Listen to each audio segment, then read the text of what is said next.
All right, and we're live. Hi, everyone. This is JD Bryden with the Conservative Union, the Party of Choice, and the Free Radical Network for another interview in our conservative candidate interview series.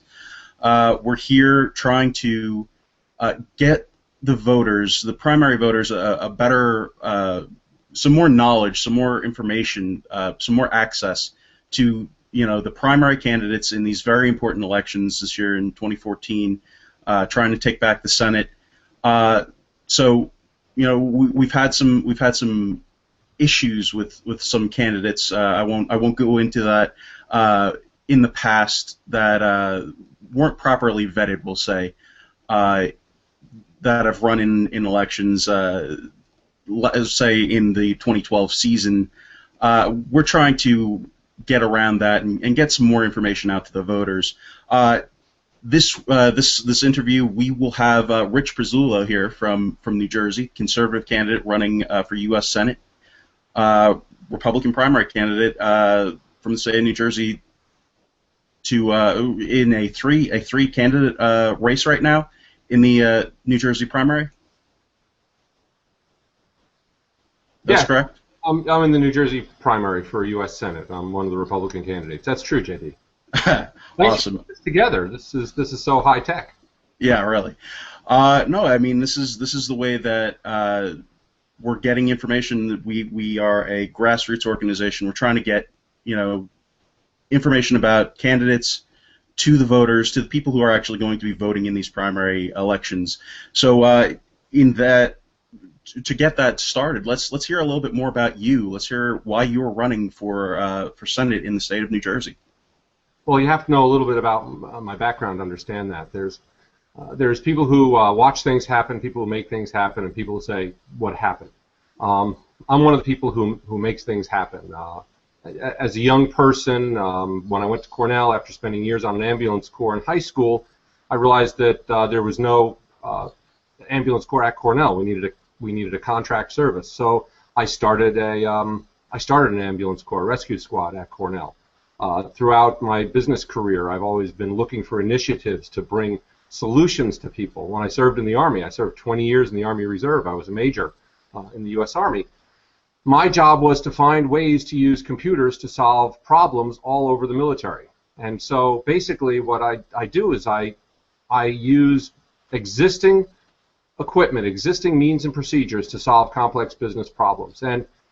And those are the types of things that are facing the people in New Jersey and the country today. And when there was no one stepping forward that had the credentials and the capability and the skill set to run for the race, once again, as someone who's been a volunteer ambulance corpsman, been a volunteer scout leader, been a leader with the 4-H, been a leader in the church, it was time to just step up and do the hard job of presenting myself to the voters and letting them decide if I should be the candidate that takes on Cory Booker this fall.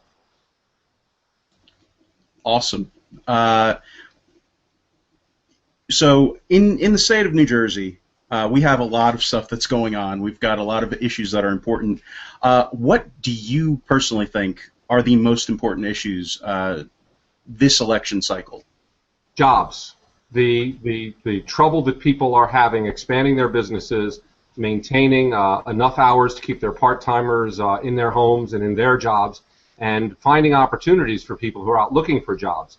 The biggest issue we have is making it easier and more attractive for businesses to locate here, for businesses to expand here, and for young people to invent and create businesses and choose to put them here. Absolutely. Certainly something that I've seen just in my personal life. Why should we pick you over your competitors? Well, you need a certain number of skills to be effective as a senator.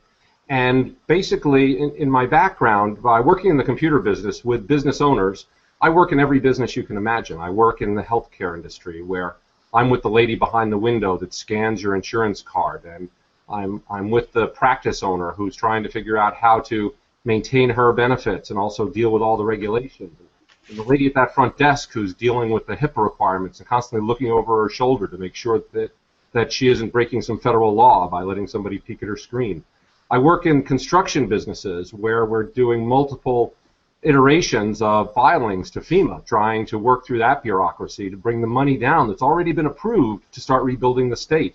I work with accountants who are frustrated with their inability to keep software up to date because of constantly changing regulations and the demands being placed on all the small businesses for compliance. I work with nonprofits who are trying to bring money down from grants that have already been approved but can't navigate through the bureaucracies and the requirements that are being placed upon them for compliance and reporting. And what I've discovered in working at the ground level and also in the executive suites in so many different types of businesses is that working people have realized that the federal government has arrived in their life. And regardless of the industry, they all have a story to tell about where there's federal regulations and federal laws that's making it harder for them to do their job. So the first thing that I have is I don't need a lobbyist to explain to me what's going on in a wide variety of businesses. So I bring to the floor of the Senate immediately first-hand knowledge of the impact of regulations on working people and on business owners without having to read it in a book, without having to get it from a lobbyist. One of the problems with our legislators is that they get most of their information from paid sources. They don't really have access to a lot of first-hand information. So if you take my first-hand experience that I have, that's an important qualification to have. Then you look at 20 years of military experience. Through that, I have developed the ability to work within protocols and stand up for my issues without being disrespectful, and to just stand firm on my mission and look out for my people and look out for the objectives and the job that I'm sent to Washington, D.C. to do.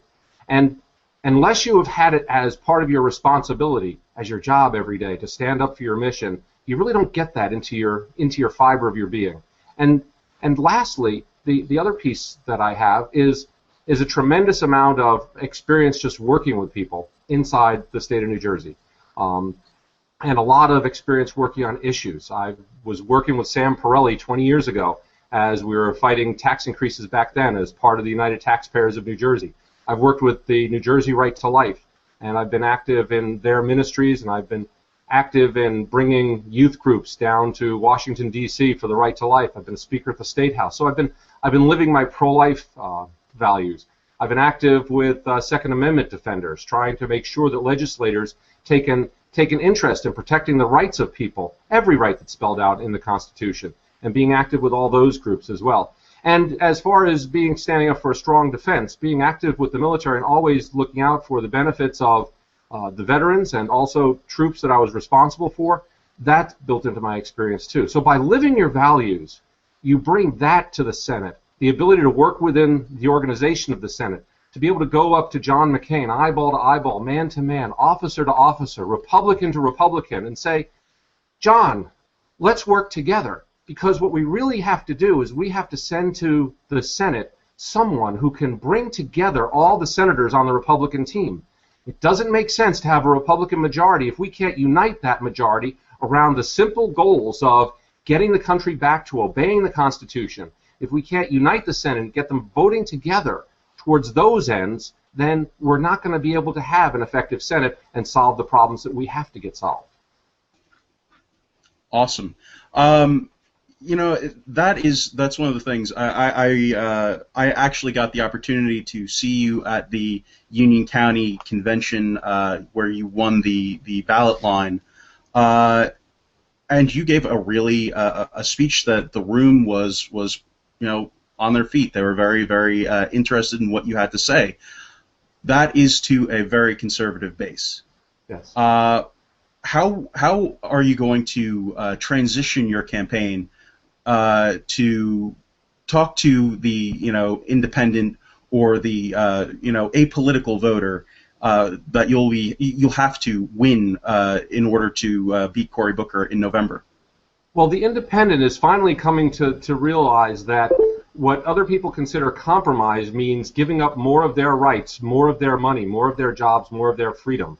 Let's take teachers, for example. Teachers for years have always lined up behind the idea that they need to be protected with their benefits, their salaries need to be protected, and they've always tended to vote for the party that stood in lockstep with the union.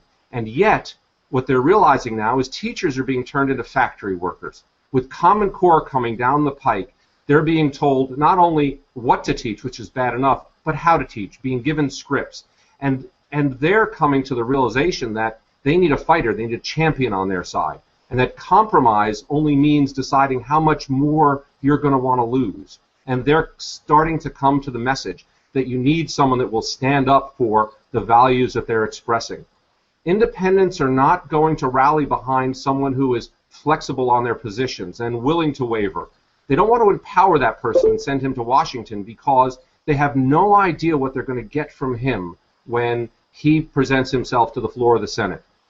What is happening among independent voters, particularly the ones that I talk to, they understand that there is someone out here that is as committed to their cause as he is to winning the election and standing firm to it. So what the independents are looking for is someone they can trust, someone who will stand by the convictions that they stand behind, which basically involve empowering teachers, empowering workers, empowering people to take control over their lives, and getting the government out of the way of their right to negotiate, their right to make the best living for themselves, the right for their business to expand so that they can employ their brothers and their children.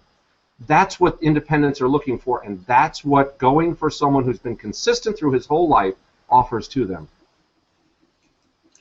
Very good answer.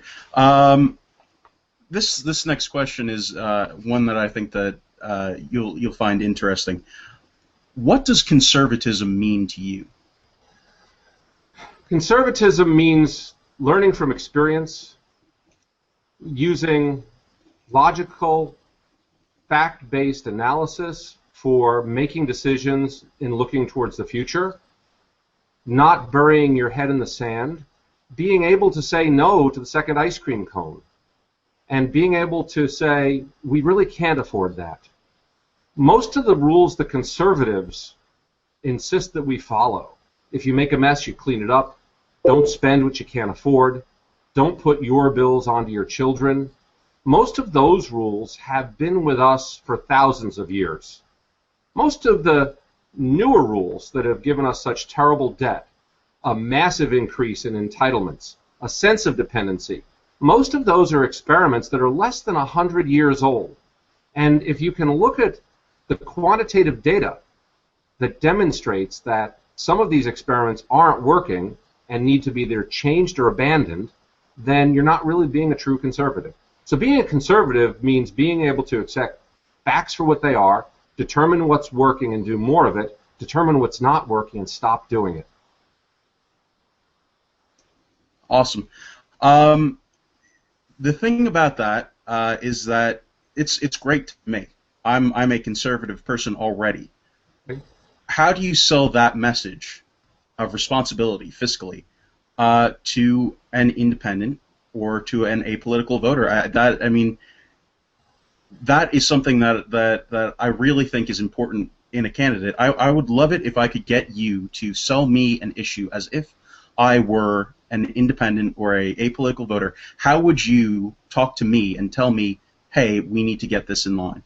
Okay, let's say you're a teacher. I ask you to tell me the truth. What would make you a better teacher and a happier teacher? More money in your paycheck or more freedom to do your job? And in many cases, I'll get the answer, well, more freedom. Well, let's talk about what would get you more freedom. And if you're apolitical, then you're not really paying attention to anything that's going on. So first of all, I need to get you engaged in the thought that life is not turning out the way you expected, and that it is harder for you to make a living. You are concerned that your children will not be able to live in the same state as you do. And you are getting the sense that it's not going to be better for your kids. And once you realize that that is going on, then you'll open your mind to the thought that something really has to change. If you continue to support the practices that you've seen all around for the past 6 years, then you're going to get more of the same. If you'd like to see a change, you have to make a change. And that's the fundamental philosophy that I bring to independents who've been voting Democrat, people who've been choosing not to vote, is that if you want to change your life, you have to change your life. And then you can actually offer them a positive message that says, let's run our nation and our state the way we'd like to see it run, the way we learned growing up. And that is to be responsible. If you make a mess, clean it up. Don't buy stuff you can't afford. Don't spoil people who depend on you, because then they'll never be able to depend on themselves. These are lessons that you need to learn as you're growing up, and if you're disconnected from them, you can start to look around and say, hey, this isn't working. And once you acknowledge that it isn't working, your mind will be open for another solution, another alternative, a chance to take a look at some other solutions. You may not choose them, but the first thing we need to do is to invite people to the conversation and ask them to express freely whether they think they're getting everything they should out of life or if they should be getting more out of life. Now, notice I didn't say are you getting as much from the government as you can, but are you getting as much out of life? Because the government removes things from life. They take things from you when you produce, and they give them to others. And if you want to get more from your life, you need to be allowed to keep what you produce in your life. Absolutely, I totally agree with that. And as a believer in the conservative ideology, it's troubled me that we've done a lot of losing recently. So that's my next question. Why, given how clearly we feel about conservatism, how you think about conservatism, why is it that the GOP keeps losing? The GOP tends to run candidates that can't really be trusted to do anything in particular. They will be wishy-washy and will not commit to a certain set of positions. If you look at the candidates that are successful, they're people that speak unequivocally about what they're going to do when they're elected. And they make that case to the people, and then they do win. In New Jersey, we haven't elected too many people like that. But look what our governor did. Our governor said, I'm going to balance the budget. I'm going to be responsible. I am going to do what's best for New Jersey. When he was presented with scores of suggestions for ways to balance the budget when he first came into office, he didn't pick sacred cows. He put just about every one of them into effect. And he did what he set out to do. And that's why people supported him. Elected officials that commit to a course of action, that promise people that they're going to act a certain way, believe a certain way, and do certain things, then the people will come behind them and support them. If you're not willing to do that, people are not going to turn out to vote for you. And candidates that lose have no one but themselves to blame if that's the case. That is a good answer. Enough about how we lose. Okay. It's a depressing subject. How do we win? More specifically, how do you go to, say, non-traditional groups, non-traditionally Republican groups, I should say? You already mentioned the teachers. Let's go a little bit further. How do you get college students? How do you get the youth vote? How do you, get into minority communities? What are you doing to make sure that you are maximizing your presence out there?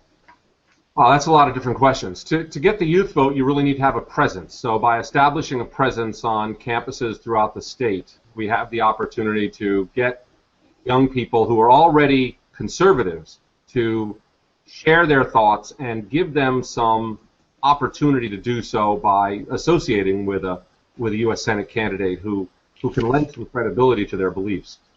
Young people who are conservatives have a challenge in getting their message out, because they have to get through the clutter of decades of indoctrination among their peers.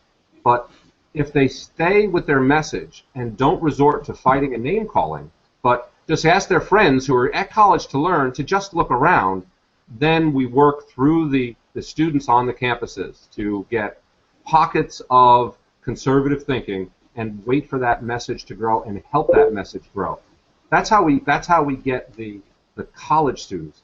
The non-college students, working class, you get to them by actively working with their employers and also being a presence inside their places of business. And I'm working through a number of different professional organizations in all types of businesses to bring the message out that government spinning out of control is causing them to have their hours cut, causing them to lose their jobs, causing them to see their deductibles skyrocket, causing different plans that they thought had to stop working, and basically allowing them to realize that things are not going to get better unless they make a change. And People are clamoring for a change. They're screaming for a change.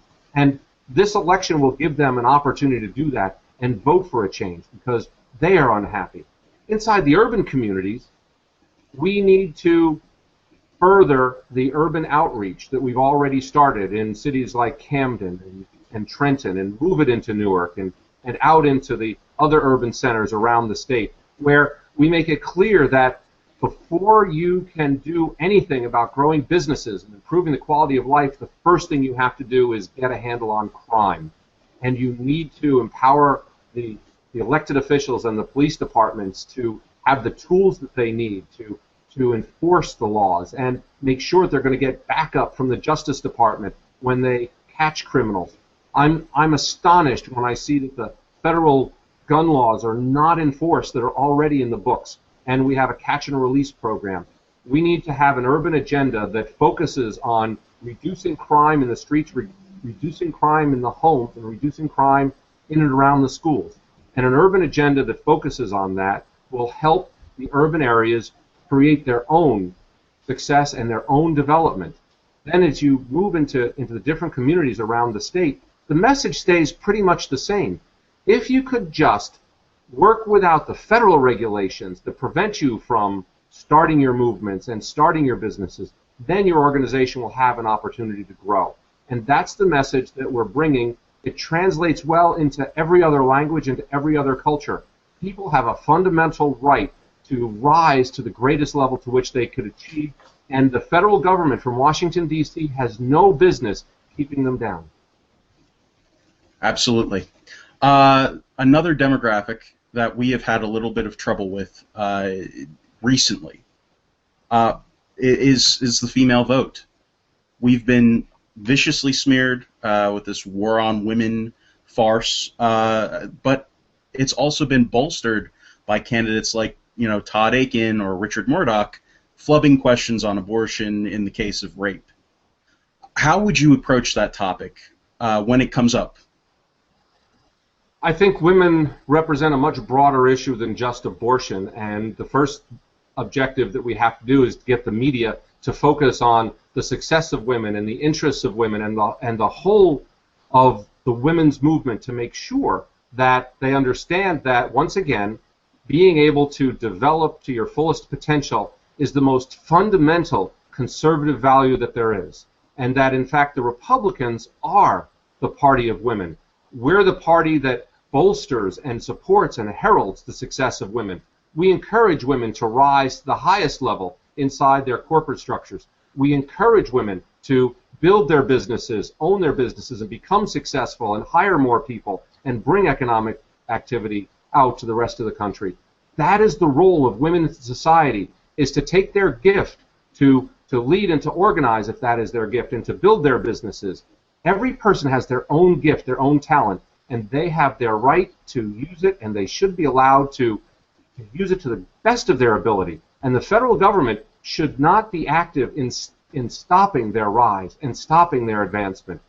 What we need to do is continue to trumpet and salute the results and the successes of remarkable Republican women. And we do that by sharing their stories. We share the stories of their successes, and we encourage them to stay involved and be more successful in everything that they do. I think that addresses how you try and repair the relationship between the Republican Party and the female vote, but more specifically on that topic of rape in the case of abortion in the case of rape. That's something that we've seen come up in debates and interviews and all sorts of things. I know. I personally think that Steve Lonegan gave a pretty good response, a rebuke, in fact, to Cory Booker during the debate in October. On that question in particular, how do you answer that? How do you answer that when that gets directly asked to you?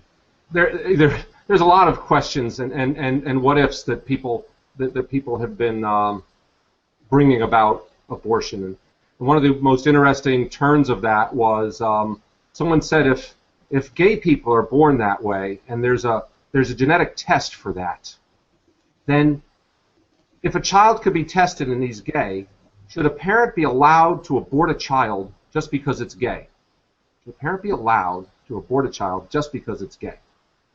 And if you follow with me on the thought process as you try and answer that question, you come to the conclusion that an abortion, any abortion, is a violent assault on an innocent human being.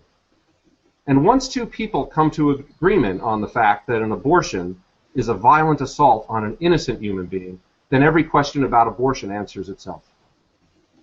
That is a very, very solid answer that I'm happy to hear. Let's move on from those difficult topics. Let's go to something that I think is going to be a huge issue. We're talking about, you're running against Cory Booker. That's who you want to be running against in November. He is the Twitter candidate. He is the social media guy. How important do you think the use of social media is in political campaigns? It's turning into a remarkable tool for being in contact with people with whom you want to share a message. When you're not delivering on getting people to the polls, however, when you tweeted to your 200,000 or your 2.2 million followers, come out to the polls, and they did that, and you didn't deliver for them, there's still no jobs for them when they graduate college. They're still losing their hours, and they're losing their health care plans. When the people that you tweeted and relied upon go out, did what you asked them to do, and voted for you, it's unlikely that when you go back to them again and ask them to vote for you again, that they're going to do so eagerly. And that's what the Twitter revolution is going to be delivering to Mr. Booker this year, is the fact that he encouraged people to go out and vote for him, and they did. And yet, when they turned up at the polls and voted for him, nothing changed. That's because Cory Booker is nothing more than a rubber stamp for every failed liberal policy, every little experiment that has been hatched on the American people, where New Jersey has been turned into the feeding trough for every feel-good politician who wants to solve the problems of the world. And as that rubber stamp, when Mr. Booker sends his tweet out saying, let's go get more of the same, we'll have our followers there to say, no, we don't want more of the same. We want change. And there's more people coming to Twitter that would like to see change than would like to be told, just vote for the current guys because we like them. Awesome. That's a compelling statement about the importance of Twitter. What social media networks are you on? What are you guys? What is your campaign? What is Pezzullo for U.S. Senate? What are you guys doing? The Google message, the Pezzullo message. We're out here on Google in a hangout. We're also regular posters on Facebook on Pezzullo for Senate. You can get me on Twitter at Pezzullo Senate. You can get me on Instagram, Pezzullo Senate. So there's a number of places where you can find campaign photos. We're also out on YouTube, where there's videos of appearances that I've made, so you can hear longer explanations of a number of the positions that I've had. And what you'll also see is that I remain consistent across all the rooms that I talk to. When I walk into a union room, I have exactly the same message, regardless of the trade to which I'm talking, or if I'm talking to business owners or labor. The story is exactly the same. If the business can't grow, if we can't create more jobs, if we can't generate growth, there's nothing left to negotiate. And everybody is coming to that message. There's no need to change that message. There's no need to pander. What people have come to understand is businesses are not growing. What we've been trying to do with more taxation and more regulation in the name of protecting people is doing little more than crushing the will to build a business, the ability to build a business, and the ability of people to feed their families, do their jobs, and live their lives. And by watching me in different settings and understanding the message stays the same will allow people, regardless of their political persuasion, to understand this guy really believes what he is trying to get accomplished has a way to compel the Senate through personal testimony, interpersonal relationships, and leadership on the floor of the Senate to unite the Senate. When they see that coming out time after time, that's the way they're going to understand that this Republican is the Republican for New Jersey to send to bring New Jersey methods and New Jersey thinking to the United States Senate and start getting the problem solved.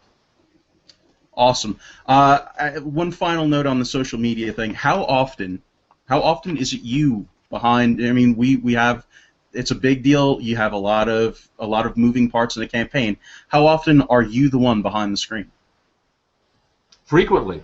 Most of the time, unless I send a text to somebody asking them to tweet something for me.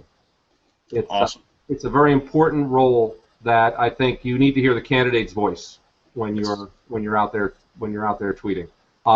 Not to say that we don't have a lot of discussion about what our message should be, and that I have a lot of friends trying to keep me on track. And if I start to get off message, I'm blessed with a family that keeps me consistent, with friends that keep me consistent, and there's no friends like old friends. So people that can remind you what you were standing up for 20 years ago and keep it consistent in that thinking and in that message. That's very useful friends to have. Awesome. All right, we have one more real big question, then we can move on to some personal stuff. The topic of 2014 is Obamacare. I think we can agree on that. Okay. How you fight it will be a determining factor in whether you win or lose. However, wanting to repeal it without offering an alternative, you get into some sketchy territory with a lot of people freaking out about, now that Obamacare is gone, what's going to happen? Am I going to lose my coverage again for a second time in a span of a few years? What is your plan? Do you have a plan that you subscribe to replace Obamacare? What is your goal there? Well, Obamacare is a small word for a very big topic, and the selection of your carrier is a very small piece of it. The dozens of federal agencies and boards and controls and limitations that are being placed on doctors' offices, the regulatory bureaucracy that spawned from it, that can't be fixed. It needs to be either removed or embraced. I refuse to embrace it. I don't think our society will be well served if society is compelled to embrace it. So first and foremost, there is no fixing of Obamacare. When you look at what really happened, Obamacare provided you a portal through which you were able to purchase your insurance into an artificially controlled marketplace. Getting rid of Obamacare completely will allow the marketplace to come back into force. You keep regulations in place that would make sense that we could get done with smaller legislation. For instance, the prohibition against discrimination on the basis of pre-existing conditions. That makes a tremendous amount of sense for fairness. The individual mandate, however, where people are compelled and companies are compelled, that needs to go. The definition at the federal level for what an insurance policy should be, the definition of it, that should change. I don't think that any 545 people, which is the Congress plus the Senate plus the Supreme Court and the President, I don't think that few people really have the intellect, the resources, the managerial capability to come up with a solution of a system that can service 300 million people. Anybody that tells you that we can replace this plan to control 300 million people with a better plan to control 300 million people is either delusional or lying. I don't plan on doing either of those. The way the optimal method of matching buyers of insurance coverage and buyers of medical services with providers of insurance and providers of medical services has been and will continue to be the free marketplace, controlled and regulated at the state level, where the organizations best in position to control something are the ones closest to the problem. If your insurance regulations are not working at the state level, at least you're close enough to the state government to effect a change.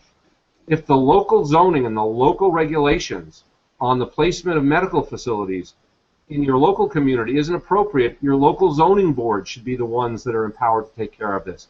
You should only empower the government closest to the problem to deal with the problem.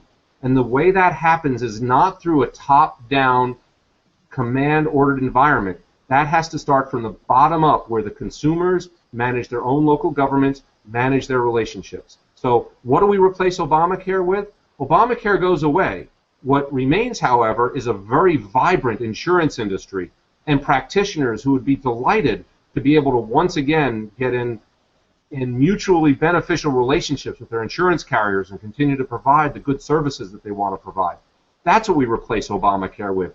Good, old-fashioned, American, high-quality service from people who would like to be free to do exactly that.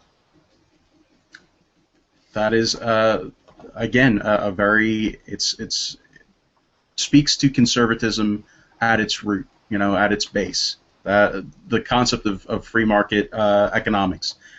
But now I think we should shift a little bit, because this has been a lot of content. This has been a lot of, important issues, important debates, important topics. But it's easy to lose the person behind those topics. So, Rich, we need to remind people that you are a person too. Politicians, as weird as it may seem, are actually people. So if you could please answer me this. What kind of music is on your iPod? What do you listen to? And who's your favorite artist? Oh gosh, hard-hitting questions. Yeah, Mindy Abar probably as a jazz musician would probably be who's on most frequently.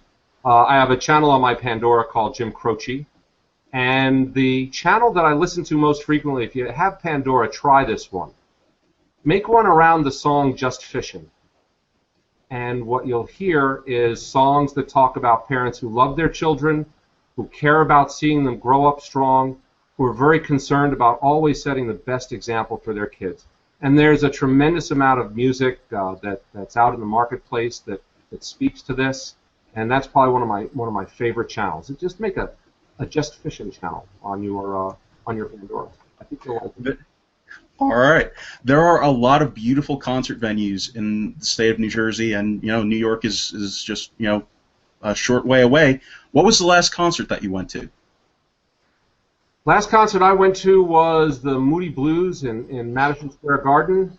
That would have to be the last concert I went to. I've been to a number of band playings, rock groupings at local establishments that where hard rock bands get together among teenagers, because having had teenagers, you need to keep yourself exposed to that, particularly if you're the driver.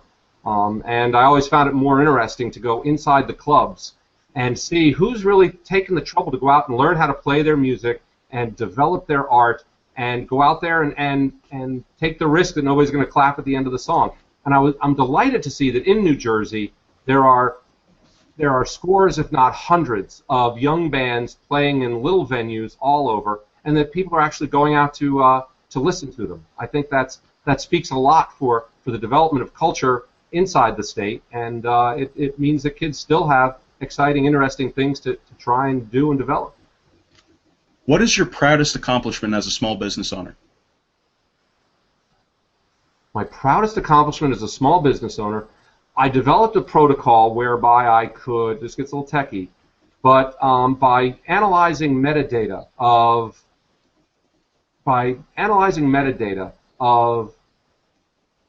standardized tests for schools, we're able to look inside classrooms and identify which teachers are producing growth among all the kids in their classroom. We can control out for rooms that just have all smart kids, but we can find teachers that are just teaching to the smart kids. We have teachers that are ignoring the smart kids and trying to bring up the underperformers, and we can find teachers that are doing a great job of bringing everybody up closer to what's called the just proficient mean, or continually getting their kids to improve their performance over the prior years. And being able to spot pockets of excellence and developing tools that allow people to do that, that gives me a tremendous amount of pleasure and pride. But probably on a day-to-day basis, being in the IT industry, when somebody calls and they've lost their data. And suddenly their whole business is at a standstill, and they need help. Being able to get technicians to the site and resolve the problem, get a business back up and running, it brings back the same sense of accomplishment that I used to feel when I rode on the ambulance. When you finally ease the pain and the mother of the injured child is now calmer. That's the sense that you get. And in the information business, in the computer business, you have an opportunity to make a lot of pain go away, make people feel better, and you have the sense of pride that comes with watching something run better and smoother after you're finished than when you started. And I'm glad I'm in an industry that allows me to do that. Awesome. I've got two more for you. New Jersey has a few choices for sports teams. What sports teams do you root for? That's an interesting question. I've been a Yankees fan for years. I guess I inherit that from my sons. And probably that's the extent of the sports that I watch. Is I watch baseball with my boys and try and get them to a game once in a while. Awesome. That is fair enough. Finally, what is your favorite New Jersey diner? This is a very important political question because, as you know, diners are important here in the state of New Jersey. Probably the Manalapan Diner right up here on Route 9 near my house comes to mind as one of my favorites. Actually, White Manna and Hackensack. I don't know if that counts as a diner or not, but I have to say, as a place you definitely want to get to, it has to be the either Manalapan Diner here on Route 9, or if you go up to Hackensack, go try the White Manna. It's on Main Street in Hackensack. Awesome. Rich, I have to thank you very, very much for being here. Please remind everybody your website, your Twitter handle, all of your social media stuff. Sure. www.pezzullo4senate.com. That's Pezzullo for Senate.com. On Facebook, if you just look for Rich Pezzullo for U.S. Senate, you'll find me there. And my Twitter handle is @Pezzullo Senate. Awesome. Thanks so much for being here, for your service, and for trying to run in a state that people are scared. Oh no, we haven't had a Republican senator in a long time. Well, I think we've got a really good race, a really good group of people this year to see if we can challenge Cory Booker. Well, this is the year. You raise an interesting point, because this is the year to get involved, particularly with the primary. Because if you are running a municipal organization, this is the year you want to try your ground game on primary day. You don't want to wait until election day for the big game to find out if you have weak spots in your lineup. If you have a chance for a scrimmage, particularly this tremendous primary, then you really should get involved. And what the people working on my campaign are discovering is that politics is fun. It is like sports, because you get behind your guy, you fight for your guy, you work for your guy, you enjoy his wins, you feel sorry for his losses, but you stay behind him. And we're out here each and every day, and the people that are involved in my campaign are having an exciting time. They're out here bringing the conservative message, and they're actually enjoying seeing other people come to the cause. So I invite everybody, please, find the guy you like, get behind the campaign, and get involved, because it's a great way to enjoy this campaign season. Absolutely. I could not have said it better myself. Again, thank you so much, Mr. Rich Pezzullo, running for Senate here in the state of New Jersey. Man, I'm really excited about this primary. I'm really excited about the election. I think we have a shot at beating Cory Booker. I want to thank everybody for watching. I'm J.D. Bryden of the Conservative Union, the Free Radical Network, and the Party of Choice, and I hope you are a little bit more informed about the state of the race here in New Jersey in 2014 for Senate. And I hope you come back and view many more interviews from Senate candidates all across the country. So for the Free Radical Network, the Party of Choice, and the Conservative Union, have a great day.